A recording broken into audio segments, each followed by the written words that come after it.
Hello friends, welcome you all to our YouTube channel Mahabodhi IAS YouTube channel पे आप सभी का स्वागत है। तो Bihar economic survey Bihar budget के साथ पेश हो चुका है।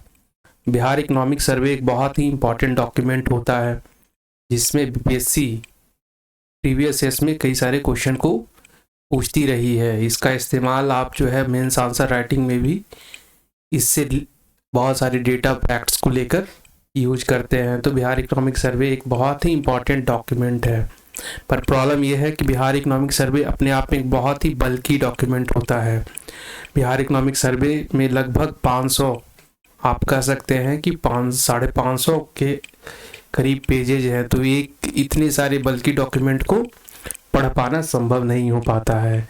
ये स्पेशली जब एग्ज़ाम नज़दीक आ गया है तो यह बहुत ही ज़रूरी होता है कि आप उसमें मुख्य बिंदु को ही कंसीडर करते हुए चले। इसी में आपको हेल्प करने के लिए आप सभी अभ्यर्थियों के प्रिपरेशन को और स्ट्रेंथन करने के लिए हमारे इस यूट्यूब चैनल ने महाबोधि आईएएस ने इकोनॉमिक सर्वे के सिर्फ हाईलाइट, जो कि केवल 3 पेजेज का है, उसमें इंपॉर्टेंट फैक्ट्स को कंसीडर किया है। और आप विश्वास करें कि इसमें से ही आपको 1 से 2 क्वेश्चंस आ जाएंगे। तो एक तरह से यह कह सकते हैं आप कि कम एफर्ट में आपको ज़्यादा बेनिफिट होगा। तो इस इकोनॉमिक सर्वे के प्रेस, और यह प्रेस रिलीज बिहार सरकार के फाइनेंस डिपार्टमेंट के ऑफिशियल वेबसाइट पे अवेलेबल है, वहाँ से हमने लिया है। तो आइए इसके हाईलाइट को देखते हैं। This time the state government is presenting the 6th economic survey. तो पहला क्वेश्चन तो यहीं से बन जाता है कि कितने नंबर का इकोनॉमिक सर्वे है। तो यह 16th है। मैंने शायद 6 पढ़ा था, वो गलत है। तो 16वां इकोनॉमिक सर्वे है। The survey has 13 chapters. तो यहाँ मैंने क्यों हाईलाइट किया है 13 चैप्टर्स, क्योंकि प्रीवियस ईयर क्वेश्चन पेपर आप देखेंगे पीटी का, तो उसमें कई बार यह भी पूछा जा चुका है कि इकोनॉमिक सर्वे में कितने चैप्टर्स थे। तो ये आपके लिए जानना जरूरी है। टोटल 13 चैप्टर है इस बार। इस 13 चैप्टर में 13 चैप्टर में कौन कौन से डिपार्टमेंट या एस्पेक्ट को कवर किया गया। तो पहला चैप्टर किस चीज़ को डील करता है, बिहार इकोनॉमी एंड ओवरव्यू, मतलब बिहार इकोनॉमी का जो है एक ओवरव्यू क्या है उस पे है। दूसरा स्टेट फाइनेंस पे है। तीसरा एग्रीकल्चर एंड अलाइड सेक्टर पे है। चौथा एंटरप्राइज सेक्टर पे है, अर्थात उद्यमिता पे है। पांचवा लेबर अर्थात श्रम, और छठा एम्प्लॉयमेंट एंड स्किल, उद्योग और स्किल कौशल पे है। इंफ्रास्ट्रक्चर एंड कम्युनिकेशन, और उसके बाद ऊर्जा क्षेत्र, रूरल डेवलपमेंट ग्रामीण विकास, अर्बन डेवलपमेंट शहरी विकास, बैंकिंग और उससे रिलेटेड सेक्टर, मानव विकास, बच्चों के विकास चाइल्ड डेवलपमेंट एंड, और अंत में क्या है, environment climate change and disaster management, पर्यावरण पारिस्थितिकी और डिजास्टर मैनेजमेंट पे आधारित है। अब देखिए इन सभी चैप्टर्स के जो हाइलाइट्स हैं वो भी बताए गए हैं हर पैरा में। तो सबसे पहला जो पैरा है इकोनॉमिक का जो ओवरव्यू है उस पे आधारित है, इसको देखते हैं। The gross state domestic product of Bihar had grown by only 2.5% इन 2020-21। तो आप कहो कि ये इकोनॉमिक सर्वे तो 2021-22 का है, परंतु इसमें आप डेटा जो है 2020-21 का क्यों बता रहे हो। तो आप में से बहुत सारे लोग जानते होंगे, और जो नहीं जानते उनके इन्फॉर्मेशन के लिए बता दूं कि इकोनॉमिक सर्वे जो होता है वो प्रीवियस ईयर के जो आपके फैक्ट्स और डेटा होते हैं उनको दिखाया जाता है, साथ ही साथ जो नेक्स्ट ईयर के प्रोजेक्शन है उसको भी कंसीडर किया जाता है। तो चूंकि यह 21-22 का इकोनॉमिक सर्वे है तो इसलिए इसमें डेटा कब से कब तक दिखाया गया है, 1 अप्रैल 2020 से लेके 31 मार्च 2021 के डेटा को यहाँ पे कंसीडर किया गया है। तो बिहार का जो state gross domestic state product, मतलब जिसको स्टेट जीडीपी भी आप कहते हैं, वो कितने प्रतिशत से बढ़ा 2020-21 में, सिर्फ 2.5%, अर्थात सिर्फ 2.5% से बढ़ा है। इसके पीछे कारण बताया गया है कि यह जो लॉकडाउन था उसके चलते ऐसा हुआ है। अदरवाइज से पहले आप देखेंगे तो हमेशा 10% का ग्रोथ बिहार में अपने जीडीपी में अचीव किया था। तो यह क्वेश्चन भी आया चुका है कि बिहार का जीडीपी का ग्रोथ कितने % रहा है। तो ये इंपॉर्टेंट फैक्ट है कि 2020-21 में सिर्फ 2.5% रहा। और इसमें आगे कहा गया कि but this performance is better than the national average age Indian economy Indeed rank wise 7.5% इन 2020-21। अर्थात यह अगर ओवरऑल देश के रिस्पेक्ट में देखा जाए तो इससे कहीं ना कहीं एक बेहतर स्थिति में था बिहार एज ए स्टेट, क्योंकि भारत की जो इकोनॉमी थी 2020-21 में इस कोरोना पैंडेमिक के कारण जो लॉकडाउन हुआ उसके चलते 7.5% श्रिंक किया है। और at current prices the per capita income in Bihar was ₹50,555 in 2020-21 compare to 86,659 for India. तो इस डेटा को भी आपको याद रखना है कि 2020-21 में पर कैपिटा जो आपका इनकम है, मतलब बिहार का जो टोटल पॉपुलेशन है और बिहार का जो टोटल इनकम है उसको डिवाइड करने से मतलब हर व्यक्ति को एक साल में कितना इनकम हुआ है एवरेज, तो वो है ₹50,555 बिहार में। लेकिन जो यह भारत का एवरेज है, कंट्री का एवरेज है, वो 86,659 है। तो हम लोग अभी भी जो नेशनल एवरेज है उससे लगभग 36,000 के आसपास का डिफरेंस है। तो ये एक बड़ा गैप है। इसीलिए बिहार, झारखंड और उत्तर प्रदेश कहीं ना कहीं बहुत सारे इंडेक्स में पीछे है, और उसमें एक इंडेक्स पर कैपिटा इनकम भी है नेशनल एवरेज की कंपैरिजन में। तो इस डेटा को भी आप याद रखेंगे कि बिहार में पर कैपिटा इनकम 50,555 रुपये है। अब देखिए अगला पॉइंट इसमें बताया गया है कि ड्यूरिंग द लास्ट 5 ईयर्स 2016-17 से लेके 2020-21 की बात कर रहे हैं ये, the primary sector in Bihar had grown at 2.5%, the secondary sector at 4.8%, and finally the tertiary sector had grown at highest rate of 8.5%. तो पिछले 5 सालों में जो प्राइमरी सेक्टर है, प्राइमरी सेक्टर में एग्रीकल्चर और माइनिंग आते हैं या इससे रिलेटेड एक्टिविटीज आते हैं, सेकेंडरी सेक्टर में मैन्युफैक्चरिंग, तो और टर्शियरी सेक्टर जो तृतीय क्षेत्र जिसे कहा जाता है उसमें सर्विसेज आते हैं, जैसे hotel industry, IT industry, food services industry, सब कुछ आता है। तो आप देखते हैं कि प्राइमरी सेक्टर में बिहार का पिछले साल 5 ईयर्स में ग्रोथ रेट 2.3% था, सेकेंडरी सेक्टर में 4.8% है। लेकिन सबसे ज़्यादा अगर ग्रोथ देखा जाए तो किस सेक्टर में रहा है पिछले 5 सालों में, वह है टर्शियरी सेक्टर विथ 8.5%। तो शायद क्वेश्चन आपको डायरेक्टली ये ना पूछे कि टर्शियरी सेक्टर का कितना ग्रोथ था, बट ये जरूर पूछ सकता है कि बिहार में पिछले 5 वर्षों में या रिसेंट ईयर्स में सबसे ज़्यादा ग्रोथ रेट किस सेक्टर ने दिखाया है, एग्रीकल्चर सेक्टर ने, मैन्युफैक्चरिंग सेक्टर ने या सर्विसेज सेक्टर ने। सर्विसेज या टर्शियरी एक ही है, मैन्युफैक्चरिंग या सेकेंडरी एक है, एग्रीकल्चर एंड माइनिंग या प्राइमरी दोनों एक ही चीज़ है। तो इस टाइप से क्वेश्चन फ्रेम किए जा सकते हैं। तो इसका सही आंसर हो जाएगा कि सर्विसेज सेक्टर ने। एज रिगार्ड अब नेक्स्ट जो है, नेक्स्ट चैप्टर जो हाईलाइट है ये फाइनेंसेस से रिलेटेड है। As regard state finance the year 2020-21 was a difficult year because of कोविड-19 पैंडेमिक। अर्थात साल 2020-21 एक डिफिकल्ट ईयर था कि कोविड-19 पैंडेमिक के चलते। The state government responded to the challenges with the best possible utilization of its physical resources. फिर भी उस हालात से निपटने के लिए सरकार ने बहुत सारे अपने बेस्ट पॉसिबल जो फिजिकल रिसोर्सेज थे उनको यूटिलाइज किया। The total expenditure by the state government in 2020-21 increase by 13.4% over the previous year to reach 1,65,696 crore, out of which 26,203 crore was the capital expenditure and 1,39,493 crore was revenue expenditure।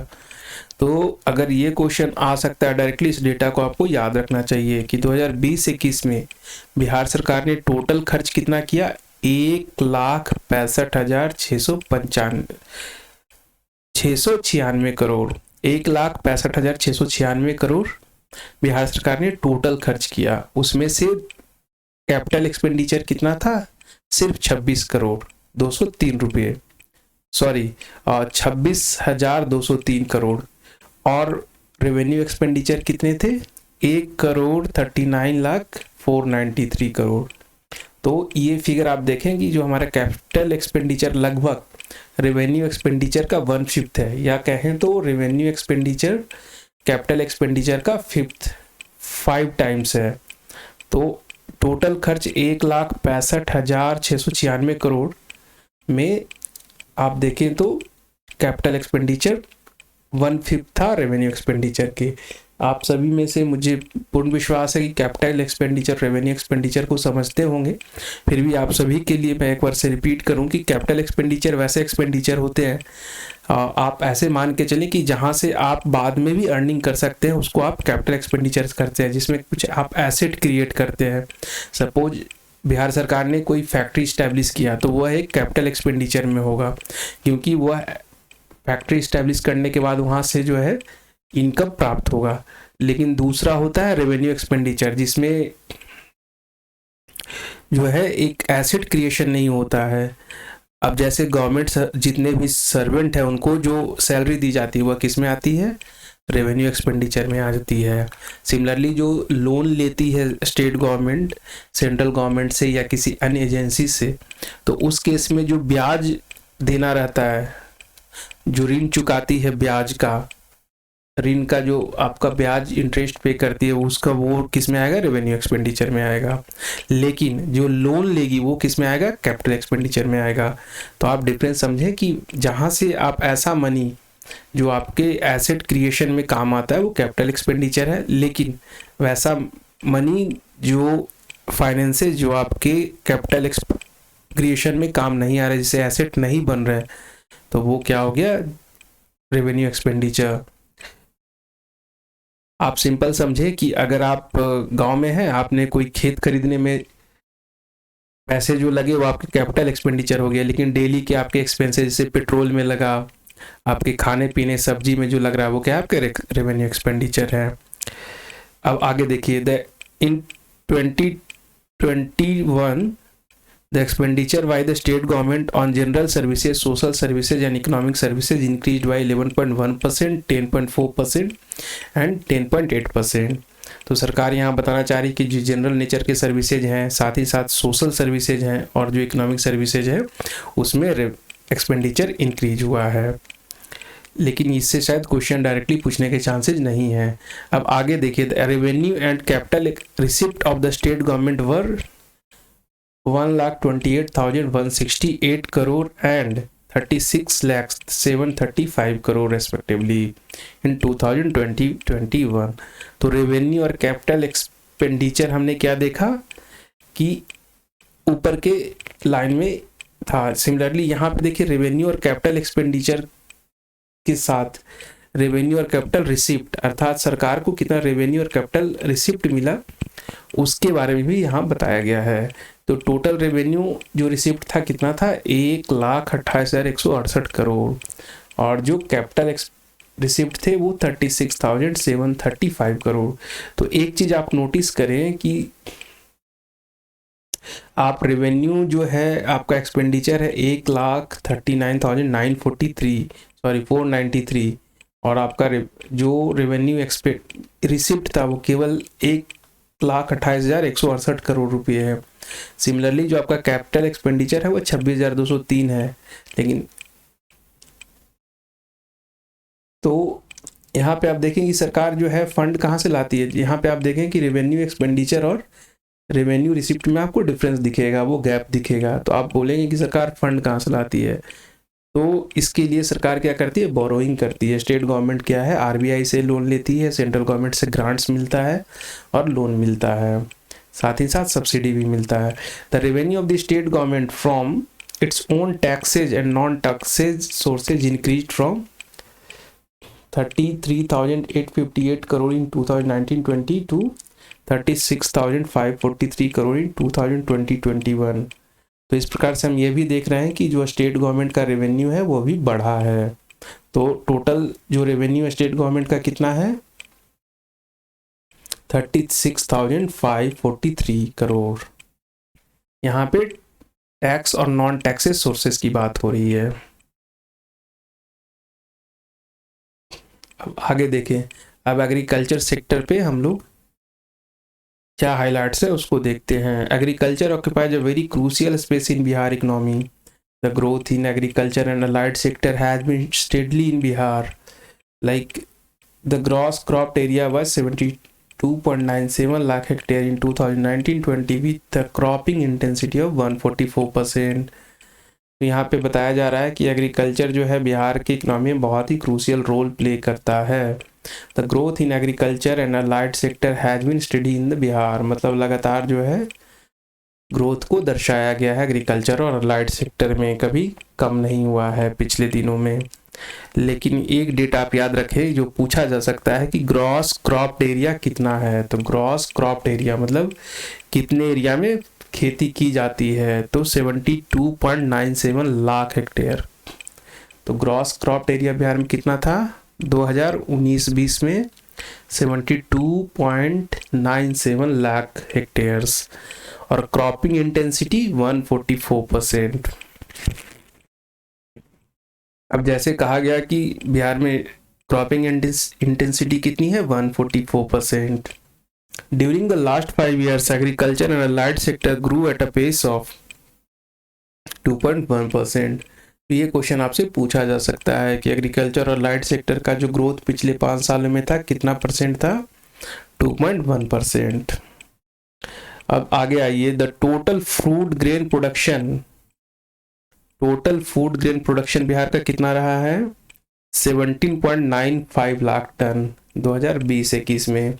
तो एक important data है, 2020-21 में बिहार का food production कितना रहा 17.95 lakh ton, 17.95 lakh ton रहा है। इसके आगे कहा जा रहा है कि the state has attained almost self-sufficiency in fish at production with record production of 6.83 lakh ton in 2021। तो इस प्रकार से बिहार जो है लगभग फिश प्रोडक्शन के मामले में बहुत ही सेल्फ सफिशिएंट हो गया है। 6.83 लाख टन का प्रोडक्शन बिहार ने किया है। Bihar total milk output stood at 115.01 lakh ton in 2020-21। इस प्रकार से मिल्क में भी जो है ना बिहार ने बहुत अच्छा परफॉर्मेंस दिया है। Towards further growth of agriculture sector, Bihar a new mobile app has been launched by the department of agriculture to integrate various ongoing digital applications of agriculture on a single platform. यह एक important fact है, data है, इसको याद रखिएगा कि बिहान app launch किया गया है। तो अगर क्वेश्चन रहेगा कि बिहान ऐप किस सेक्टर से रिलेटेड है, किस क्षेत्र से रिलेटेड है, आप सभी बिहार के रहने वाले आप या इवन जो आसपास के इलाके के हैं वो बिहान का मतलब समझते होंगे। बिहान का मतलब क्या होता है, डाउन, अर्थात भोर, सुबह होने से पहले जो समय होता है उसको कहा जाता है बिहान। तो बिहान जो है किससे लॉन्च, किस सेक्टर को इंटीग्रेट करने के लिए जो है लॉन्च किया गया है, डिजिटल प्लेटफॉर्म किससे है, एग्रीकल्चर सेक्टर से रिलेटेड है। उसके बाद देखिए इंडस्ट्री के बारे में बताया जा रहा है। The industrial development in Bihar has been promising in the recent year. The state government has adopted various policy measures and established dedicated institutions to attract industrial investment in Bihar. इसका बिहार सरकार कहना चाह रही है कि बिहार में जो है इंडस्ट्रियल ग्रोथ काफ़ी प्रॉमिसिंग है, अर्थात काफ़ी अच्छा भविष्य दिखता है। कई सारे इंस्टीट्यूशंस को इस्टेब्लिश किया गया है ताकि बिहार में लोग इंडस्ट्रियल इन्वेस्टमेंट कर सकें। Due to these initiatives Bihar has received 1918 proposal for investment worth 54,761 crore during the year 2007 to 2021। 2017 से 2021 के बीच में बिहार सरकार में लगभग 2000 प्रपोजल इन्वेस्टमेंट के आए थे, जो लगभग 55,000 करोड़ के आसपास के थे। खैर ये डेटा उतना इम्पोर्टेंट अभी पीटी पॉइंट ऑफ व्यू से नहीं है, लेकिन हाँ ये क्वेश्चन पूछा जा सकता है। आगे देखिए, 3 most attractive industries are ethanol, food processing and renewable energy. तो सबसे ज़्यादा इन्वेस्टमेंट के लिए अट्रैक्टिव इंडस्ट्रीज कौन रही, एथेनॉल, फूड प्रोसेसिंग और रिन्यूएबल एनर्जी। तो बिहार में इन क्षेत्रों में सबसे ज़्यादा ग्रोथ पोटेंशियल बताया जा रहा है। सबसे ज़्यादा आकर्षित या प्रभावित करने वाले क्षेत्र हैं इथेनॉल, फूड प्रोसेसिंग और रिन्यूएबल एनर्जी। बिहार सरकार ने अभी इथेनॉल प्रोडक्शन प्रमोशन पॉलिसी भी 2021 लागू की है। तो राज्य पूरे भारत का पहला स्टेट बना है बिहार, जिसने स्टेट गवर्नमेंट ने इथेनॉल प्रोडक्शन प्रमोशन पॉलिसी लागू की। The state government has also adopted the oxygen production promotion policy 2021। तो इस प्रकार से इंडस्ट्री में government has also adopted the एक तो इथेनॉल प्रोडक्शन पॉलिसी लागू की है और दूसरा ऑक्सीजन प्रोडक्शन प्रमोशन पॉलिसी लागू की है। इसके बाद जो चैप्टर डील किया गया है वह डील किया गया है लेबर से related. Given the large working age population and majority of them being engaged in the informal sector, including agriculture, the state government has launched different schemes to create employment opportunities in leading sector of economy and to ensure social security of the workers. बहुत बड़े पैमाने पे जो लोग हैं informal sector में काम करते हैं, जिसमें कृषि भी आता है, तो इन सभी के लिए सरकार ने बहुत सारे सोशल सिक्योरिटी, सामाजिक सुरक्षा और एम्प्लॉयमेंट बढ़ाने के कदम उठाए। इनका फायदा सबसे ज़्यादा माइग्रेंट लेबर, चाइल्ड लेबर और कंस्ट्रक्शन वर्कर को मिला। फॉर इंस्टेंस, इसमें बताया जा रहा है कि Bihar building and other construction worker regulation of employment and condition of services rule 2015 में 14.28 लाख वर्कर को रजिस्टर किया गया 2016-17 से 2020-21 के बीच में। 2020-21 में स्टेट गवर्नमेंट ने जो है 11.10 लाख कंस्ट्रक्शन वर्कर को फाइनेंशियल हेल्प प्रोवाइड किया, जो कि लगभग 538 करोड़ के आसपास था। Apart from that, through different commissions the state government has also created employment opportunity in public sectors. तो बिहार यहाँ पे कह रहा है कि बीपीएससी के माध्यम से भी 2020-21 में 4,586 वैकेंसी का एडवर्टाइजमेंट आया। तो इस प्रकार से देखें, बिहार बीपीएससी इकोनॉमिक सर्वे में बीपीएससी का भी जिक्र है। भाई आप लोग में से बहुत सारे लोग जो हैं अब बताएं कि 4,586 में से कितने लोगों को जॉब वॉब मिला आप लोग को, ये कमेंट में आप बताइएगा कि भैया ये सबसे ज़्यादा हाईलाइट किसको लेकर किया जा रहा है, बिहार पब्लिक सर्विस कमीशन। बाकी बिहार में जो दूसरे एसएससी वाले कमीशन हैं, टेक्निकल सर्विसेज वाले और दारोगा वाले, उनका तो बड़ा बुरा हाल है भाई साहब। अभी एक बीपीएससी थोड़ा सा खींचतान के ठीक चल रही है, तो आप लोग कमेंट करके इस पे थोड़ा बताएंगे। अब इसके बाद ट्रांसपोर्ट और इंफ्रास्ट्रक्चर सेक्टर के बारे में बताया जा रहा है। The transport department had taken several initiative in recent year to improve citizen friendly service, road safety ETC and earned 5 national award during the last 3 years. तो 2018 से 20 के बीच में बिहार सरकार को कई सारे अवार्ड मिले, इसमें से 5 नेशनल अवार्ड थे सेफ्टी, रोड सेफ्टी और सिटीजन फ्रेंडली सर्विसेज के लिए। यह अपने आप में बहुत अच्छी खबर है। Bihar recorded the highest growth in the country in transport, storage and communication sector during the last decade. तो यह अपने आप में एक इम्पॉर्टेंट बात है कि बिहार जो है ट्रांसपोर्ट, स्टोरेज और कम्युनिकेशन सेक्टर में लास्ट डेकेड 2011 से लेके 20 तक में सबसे हाईएस्ट ग्रोथ रहा है कंट्री में, 14.44%। और यह किस कारण से हो पाया? It is an outcome of high public investment in road and bridges in last 15 years. पिछले 15 सालों में रोड और ब्रिजेज के निर्माण में बहुत ज़्यादा इन्वेस्टमेंट किया गया है। अब यहाँ पे इंपॉर्टेंट फैक्ट है, इसको आप याद रखें, इसे शायद पीटी में क्वेश्चन आ भी सकता है या पहले भी आया है। Bihar ranked 3rd in the country in terms of road density of 3086, अर्थात 3086 किलोमीटर पर 1000 स्क्वायर किलोमीटर एरिया। तो बिहार में जो रोड इंटेंसिटी है पूरे देश में तीसरे नंबर पे सबसे ज़्यादा हाईएस्ट रोड डेंसिटी है, किसके बाद? केरला और वेस्ट बंगाल के बाद। तो बिहार में रोड डेंसिटी कितने हैं? पर 1000 स्क्वायर किलोमीटर में 3086 किलोमीटर का रोड बना हुआ है। आप चीज़ों को समझ चुके होंगे कि 1000 स्क्वायर किलोमीटर एरिया के अंदर कितने रोड बने हैं? 3086 किलोमीटर। तो इस प्रकार से बिहार जो है केरला वेस्ट बंगाल के बाद कितने नंबर पे आता है? 3rd नंबर पे पूरे देश में। केरला, वेस्ट बंगाल और के बाद 3rd नंबर पे। इसमें कहा गया कि rural roads network has expanded from 57,388 kilometre in 2015 to 1,02,306 kilometre in 2021। तो इस प्रकार से आप देखते हैं कि लगभग दुगना रोड का किलोमीटर हुआ है। जहाँ लगभग 57,000 था, वो 1 लाख हो गया पिछले 6 सालों में। The budget of the building construction department increase over 20 times from 2,089 crore to 5,321 crore to 2021 for constructing a state of the art building. तो बिल्डिंग बनाने के लिए भी बिल्डिंग डिपार्टमेंट का बजट 20 गुना बढ़ गया है।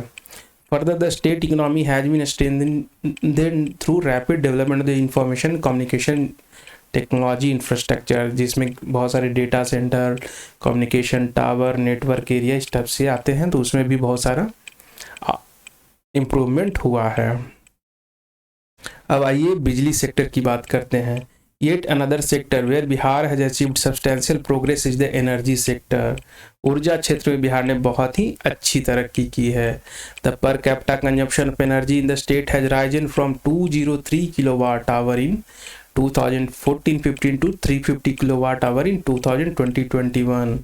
तो ये एक इम्पॉर्टेंट फैक्ट है। अगर पूछा जाए कि बिहार में जो है पर कैपिटा मतलब प्रति व्यक्ति इलेक्ट्रिक का जो खपत है कितना है, तो 350 किलोवाट आवर अर्थात 350 यूनिट है। आप लोग सुनते होंगे कि इतना यूनिट का बिल आ गया, तो कितना यूनिट का है? 350, जो कि 5 साल पहले कितना था? 203 किलोवाट मतलब 203 यूनिट था, लेकिन कितना यूनिट है? 350 यूनिट है। तो implying a growth of 72.4% in 6 years. तो पिछले 6 सालों में 72% का इसमें वृद्धि हुई है। The peak demand met again had a growth of around 109% to reach 5932 megawatt during 2020-21 from 2831 megawatt in 2014-15। तो पीक डिमांड अर्थात जब सबसे ज़्यादा जो है बिजली का खपत होता है, वो डिमांड भी अब कितना है? बढ़ गया, 100% से बढ़ गया है। तो लगभग पिछले 6 सालों में आप मान के चलें कि दुगना हो गया है। तो खैर इससे डायरेक्ट क्वेश्चन पूछने के कम चांसेस है, लेकिन फिर भी आप चाहें तो इस डेटा को याद रख सकते हैं कि अभी पीक डिमांड कितना था? 5932 megawatt.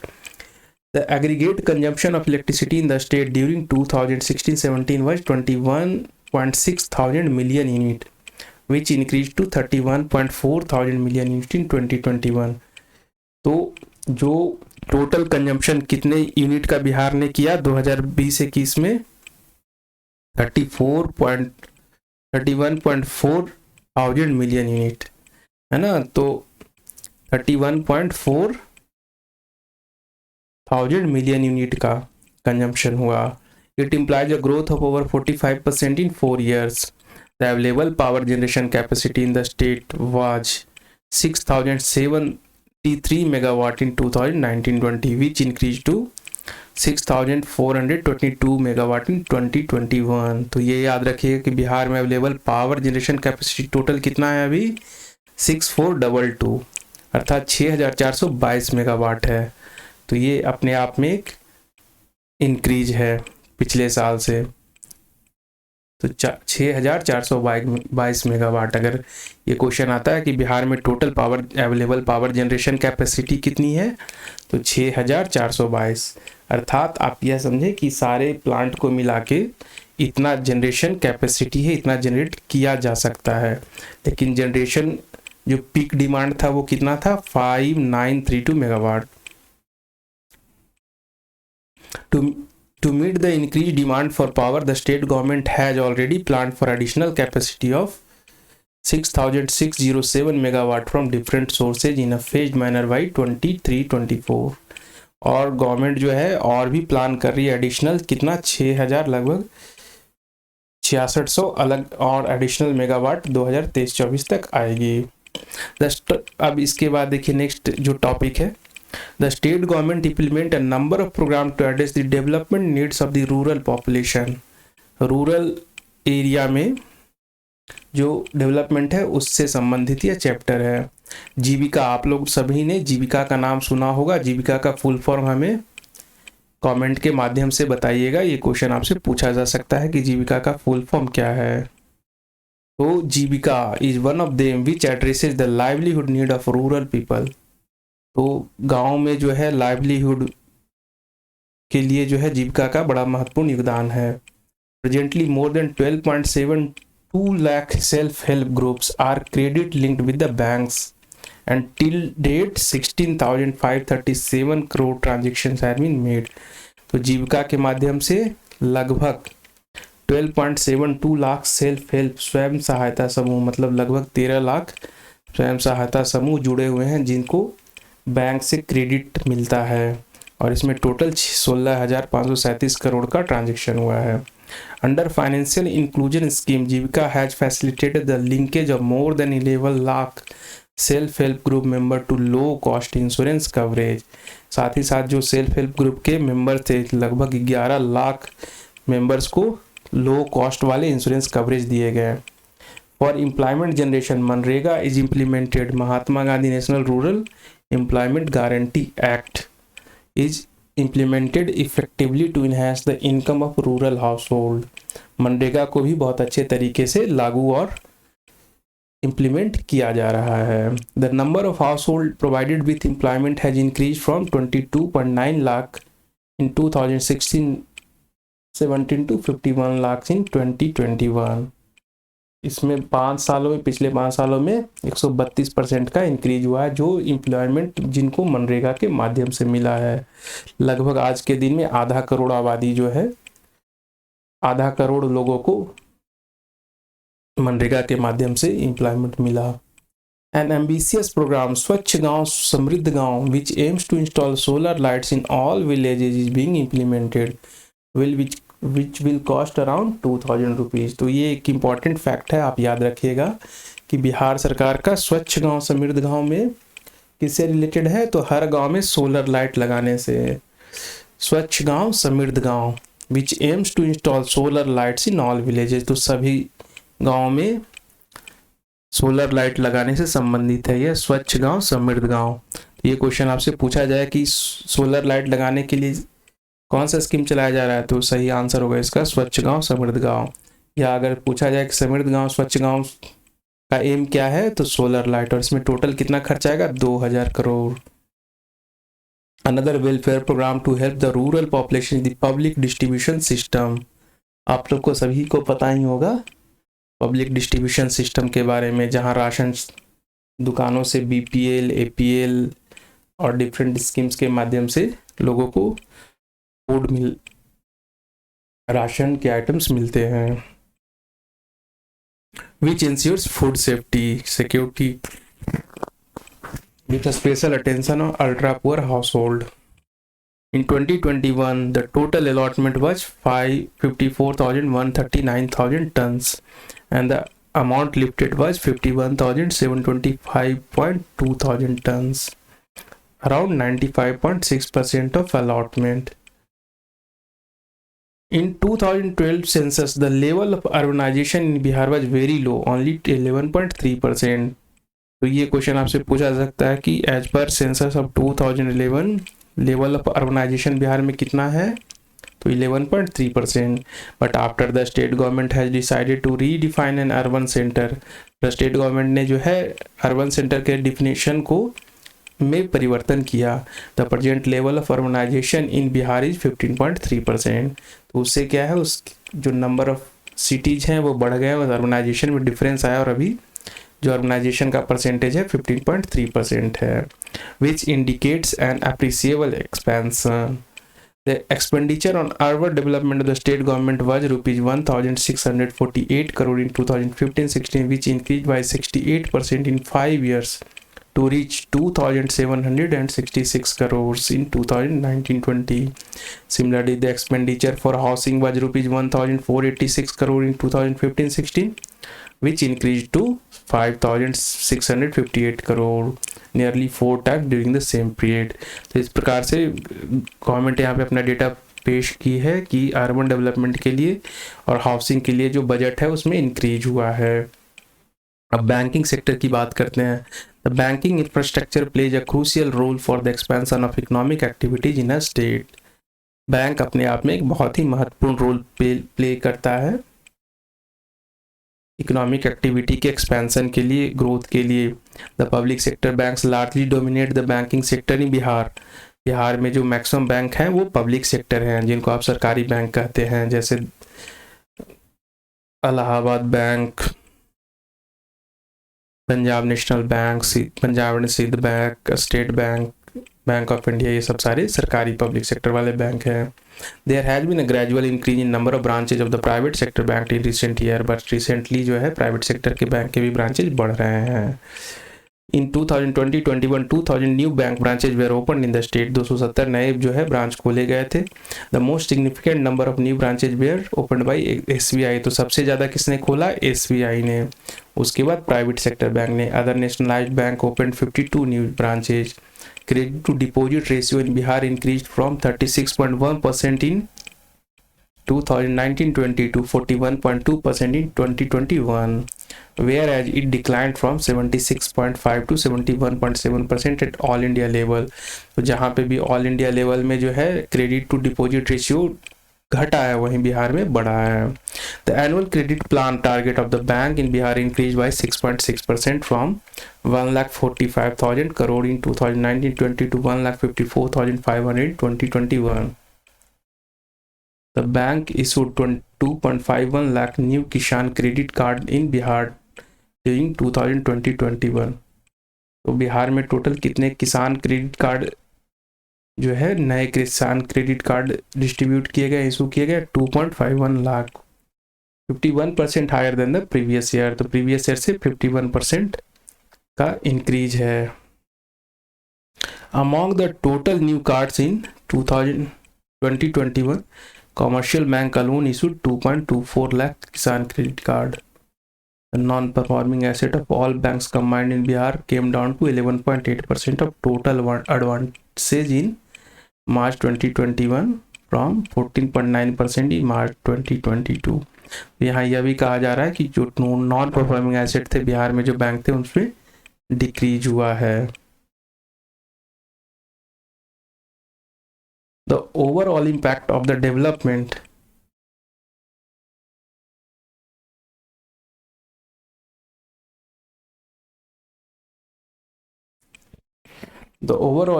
of development efforts of the state government is best judged when one takes in account the level of human development। The state government share of expenditure on social services in total expenditure has increased from 34.4% in 2015-16 to 44% in 2020-21, indicating a growth of 16.6% compared to 13.8% at all India level। यहाँ पे ये कहना चाह रही कि social sector और human development में सरकार जो है काफ़ी खर्च कर रही है, क्योंकि ऑल ओवर इंडिया लेवल के जो एवरेज है उससे ज़्यादा है। Health and education the two principal beneficiary of this expenditure. इसमें सबसे ज़्यादा फायदा किसको हो रहा है? स्वास्थ्य और शिक्षा के सेक्टर को। Looking at the outcome, it is seen that IMR, infant mortality rate in Bihar, is 29 deaths per 1000 live birth, which is lower than the national figure of 30. Looking at the outcomes, it is seen that infant mortality rate in Bihar is 29 deaths per 1000 live birth, which is lower than the national figure of 30। यहाँ पे appreciation की बात है कि बिहार में जो है infant mortality rate कितना है? 29। मतलब 1000 जो बच्चे जन्म लेते हैं उसमें 5 साल से पहले कितने बच्चों का डेथ होता है? सिर्फ और सिर्फ 29 का, जबकि नेशनल फिगर 30 का है।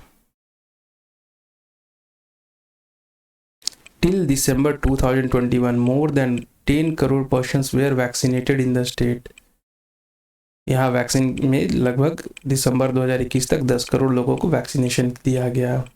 The state total enrolment eight primary level in 2019-21 139.47 lakhs, out of which girls were 68.13 lakhs and boys 71.34 lakhs।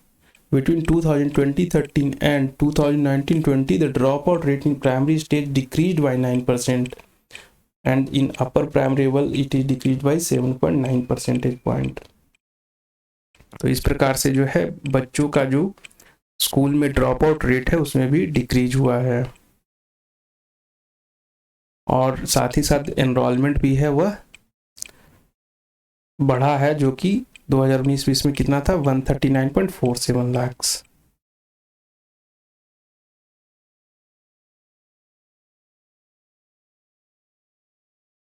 No human development is possible unless it starts from child development. अब यहाँ पे child development से related ये सारे facts and figures हैं। There has been a study increase in expenditure on child development in Bihar during the last 7 years, during 2013-14 to 2019-20 the overall expenditure on the children increased at an annual rate of 22.7%। इस प्रकार से पिछले 7 सालों में बच्चों पे जो खर्च है वह 22.7% के एनुअल रेट से बढ़ा है।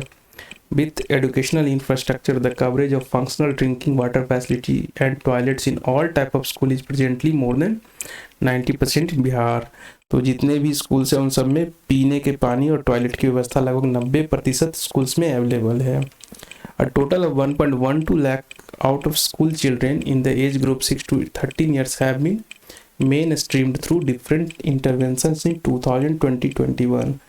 2020-21 में वैसे बच्चे जो स्कूल से बाहर थे 6 से 13 साल के, जो स्कूल नहीं जाते थे किसी कारण से, उनको मुख्य धारा में जोड़ा गया है। तो इस प्रकार से जो है डिक्रीज हुआ है वैसे आउट ऑफ स्कूल चिल्ड्रेन का 2019-20 के कंपैरिजन में 2020-21 में। अब ये लास्ट पैरा है जो एनवायरनमेंट और डिजास्टर मैनेजमेंट को डील करता है। The COVID-19 crisis had further brought into focus the linkage of growth with environmental concern। जो कोविड-19 का क्राइसिस था वह अपने आप में जो है ग्रोथ और इन्वायरमेंटल कंसर्न को लिंक कर रहा था। Toward promoting environmental sustainability various programmes have been undertaken by the state government. पर्यावरण को बचाने के लिए और सस्टेनेबिलिटी के लिए बहुत सारे प्रोग्राम लॉन्च किए गए। अंडर द जल जीवन हरियाली mission nearly 3.92 crore sapling were planted in 2022 and 21। तो ये क्वेश्चन इंपॉर्टेंट हो सकता है कि जल जीवन हरियाली मिशन के तहत कितने सैपलिंग को प्लांट किया गया, 3.9 करोड़ 92 करोड़। और around 4,436 hectares of forest area were treated under soil and moisture conservation program। The total expenditure of Department of Environment, Forest and Climate Change stood at rupees 694 crore in 2020-21। Bihar received a total of 101,385 MMS of rainfall during 2020, which was about 37% higher than the long run average rainfall। A mobile app called Indra Bajra has been developed to provide the warning to the community at least 40 minutes before the occurrence of lightning within an area of 20 kilometre. तो वह एक important fact है, इसको याद रखेंगे आप कि इंद्र वज्र ऐप किससे रिलेटेड है, वार्निंग देने के लिए। जो बिहार में बिजली वज्रपात की जो सूचना है उसको देने के लिए 20 किलोमीटर के अंदर 40 मिनट पहले यह ऐप जो है बता देगा कि यहाँ बिजली गिरेगी। तो यह एक इम्पॉर्टेंट फैक्ट है। तो जैसे इंद्र वज्र के बारे में पूछे तो आप याद रखिएगा जल जीवन हरियाली मिशन में कितने सैपलिंग लगाए गए, 3.92 करोड़, ये याद रखिएगा आप। इन्फेंट मोर्टेलिटी रेट बिहार में कितना है, 29 डेथ, जो कि नेशनल एवरेज से एक कम है। उसी प्रकार से जो है अर्बनाइजेशन 15.3% है, लेकिन 2011 सेंसस में 11.3% था। और स्वच्छ गांव समृद्ध गांव किससे रिलेटेड है, हर गांव में सोलर लाइट लगाने से। जीविका का फुल फॉर्म आप कमेंट के माध्यम से हमें बताइएगा। बिहार में बिजली कंजप्शन पर कैपिटा बिजली कंजप्शन कितना है, 350 किलोवाट आवर अर्थात 350 यूनिट। और टोटल इंस्टॉल्ड कैपेसिटी कितना है, 6422 मेगावाट का है। बिहार में रोड डेंसिटी कितना है, पर 1000 स्क्वायर किलोमीटर एरिया में 3086 किलोमीटर। रैंक पूरे बिहार देश में बिहार का तीसरा है, केरला और वेस्ट बंगाल के बाद। इसके बाद Bihar became the first state to come up with the ethanol production promotion policy, और बिहार का ऑक्सीजन प्रोडक्शन प्रमोशन पॉलिसी भी है। यहाँ एक और इम्पॉर्टेंट फैक्ट है, बिहान ऐप किससे रिलेटेड? एग्रीकल्चर सेक्टर से। यह मोबाइल ऐप है जो डिपार्टमेंट ऑफ एग्रीकल्चर ने लॉन्च किया है, और ये सारे जो डिफरेंट डिजिटल एप्लीकेशन है एग्रीकल्चर को एक सिंगल प्लेटफॉर्म पे लेकर आएगा। बिहार में फूड प्रोडक्शन कितना रहा? फूड ग्रेन प्रोडक्शन रहा 17.95 लाख टन 2020-21 में। टोटल ग्रॉस क्रॉप एरिया था 72.97 लाख हेक्टेयर्स, जो कि 2019-20 का डेटा है 72.97 लाख। और क्रॉपिंग इंटेंसिटी कितना था? 144%। एग्रीकल्चर और अलाइड सेक्टर कितने रेट से ग्रो किया? 2.1%। The revenue and capital receipt of the state government were 1,28,168 crore and ₹36,735 crore.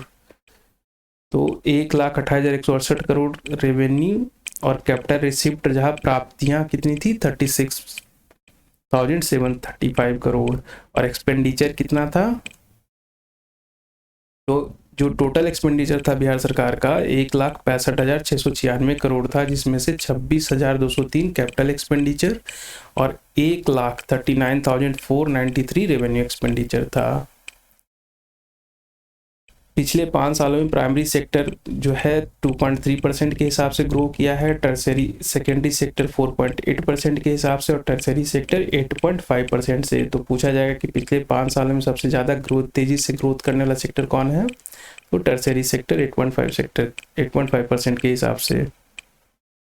The state gross domestic state product कितना है पिछले साल? सिर्फ 2020-21 में 2.5% रहा, जबकि इसके पहले 10% के फिगर में था, डबल डिजिट ग्रोथ था। बट ये नेशनल एवरेज जो कि श्रिंक हुआ 7.5% के, इसके पीछे रीजन बताया गया कोविड का। पर कैपिटल इनकम कितना है बिहार का 2020-21 में? 50,555 रुपये है। और ये कितना नंबर का इकोनॉमिक सर्वे है? तो 16वां नंबर, 16th इकोनॉमिक सर्वे है। और कितने चैप्टर हैं? 13 चैप्टर। तो यह 16वां इकोनॉमिक सर्वे है, 13 चैप्टर है। और इस प्रकार से जो है आप इसमें बहुत सारे फैक्ट्स एंड फिगर को याद रखिए। 2 ऐप का नाम आया उसको याद रखिए आप, इंद्रवज्र, और उसके बाद दूसरा ऐप है